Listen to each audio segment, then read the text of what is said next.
ಆದರೆ ಅವಾಗಿಂದ ಕೇಳ್ತಾನೆ ಇದ್ದೀನಿ, ಬಡ ಕಲಾವಿದ ಅಂತ. ಖಂಡಿತ ಕಲಾವಿದ್ರು ಯಾರು ಬಡವರಲ್ಲ, ಆರ್ಥಿಕವಾಗಿ ಮಾತ್ರ ಬಡವರಾಗಿರ್ತಾರೆ. ಬಟ್ ಕಲೆಯಲ್ಲಿ ಅವ್ರ ಹತ್ರ ಶ್ರೀಮಂತರು ಯಾರೂ ಇರೋಕ್ಕೆ ಸಾಧ್ಯನೂ ಇಲ್ಲ. ಇದೇನು ಹೇಳಕ್ಕೆ ಇಷ್ಟಪಡ್ತೀನಿ ಅಂತಂದರೆ, 100 ಜನ ಕಲಾವಿದರು ಹುಡ್ತಾರೆ, 100 ಜನನೂ ಅಷ್ಟೇ 100% ಕೆಲಸ ಮಾಡ್ತಾರೆ. ಅದರಲ್ಲೆಲ್ಲೋ ಒಂದು 5 ಜನಕ್ಕೆ ಮಾತ್ರ ಅದೃಷ್ಟ ಅನ್ನೋದು ಮಾತ್ರ ಸಿಗುತ್ತೆ, ಇನ್ನು 95 ಜನಕ್ಕೆ ಸಿಗಲ್ಲ ಅಂದರೆ ಅವ್ರು ಕಷ್ಟಪಟ್ಟಿಲ್ಲ ಅಂತಲ್ಲ, ಪಟ್ಟಿರ್ತಾರೆ. ಆದರೆ ಎಲ್ಲೋ ಒಂದು ಪಾಯಿಂಟಲ್ಲಿ ಹೊಟ್ಟೋಗಿರುತ್ತೆ. ಈಗ ಎಲ್ಲರೂ ಆ್ಯಕ್ಚುಲಿ ಇಟ್ಸ್ ಅ ರೇಸ್, ಜೀವನ ಅನ್ನೋದೇ ರೇಸ್. ಸೊ ಆ ಥರ ಇದ್ದಾಗ ಮನೆಯಲ್ಲಿ ಅವ್ರದ್ದೇ ಆದಂಥ ಒಂದು ಆರ್ಥಿಕ ಸ್ಥಿತಿಗಳಿರುತ್ತೆ. ಕಲಾವಿದ್ರು ಏನಕ್ಕೆ ನಾನು ತುಂಬ ಶ್ರೀಮಂತರು ಅಂತ ನಾನು ಹೆಮ್ಮೆಯಿಂದ ಹೇಳ್ಕೊಳ್ತೀನಿ ಅಂತಂದರೆ, ಮನೇಲಿ ಅಳ್ತಾ ಇರ್ತೀವಿ ಬಟ್ ಹೊರಗಡೆ ಬಂದು ನಗಿಸ್ತೀವಿ. ಮನೇಲಿ ಗಂಜಿ ಒಣಮೀನು ತಿಂದಿರ್ತೀವಿ, ಹೊರಗಡೆ ಬಂದು ಬಿರಿಯಾನಿ ಕೋಳಿ ರೊಟ್ಟಿ ತಿನ್ನೋ ರೇಂಜಿಗೆ ತೋರಿಸ್ತಾ ಇರ್ತೀವಿ.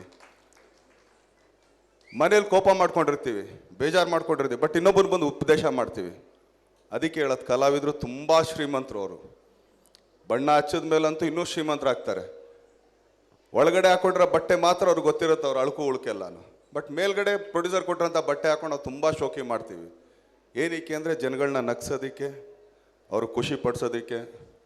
ಒಂದು 5 ಗಂಟೆನೋ 6 ಗಂಟೆನೋ ಒಂದು 10 ಗಂಟೆನೋ ಅವ್ರಿಗೆ ಸಂತೋಷವಾಗಿ, ಅವ್ರಿಗೆ ಯಾವುದೇ ಟೆನ್ಷನ್ಗಳನ್ನ ದೂರ ಮಾಡೋದಕ್ಕೆ ಕಲಾವಿದರು ತುಂಬ ಕಷ್ಟಪಡ್ತಾರೆ. ಇವತ್ತಂಥ ಕಲಾವಿದರಿಗೆ ಅವ್ರ ಆರ್ಥಿಕ ಸ್ಥಿತಿಗಳನ್ನ ತಿಳ್ಕೊಂಡು ಅದಕ್ಕೆ ಸಹಾಯ ಮಾಡಿದಂಥ ಈ ಟ್ರಸ್ಟ್ಗೆ, ಸತೀಶ್ ಅಣ್ಣ ಅವ್ರಿಗೆ ನಾನು ತುಂಬಾ ಕೃತಜ್ಞತೆಗಳನ್ನ ಸಲ್ಲಿಸ್ತೀನಿ.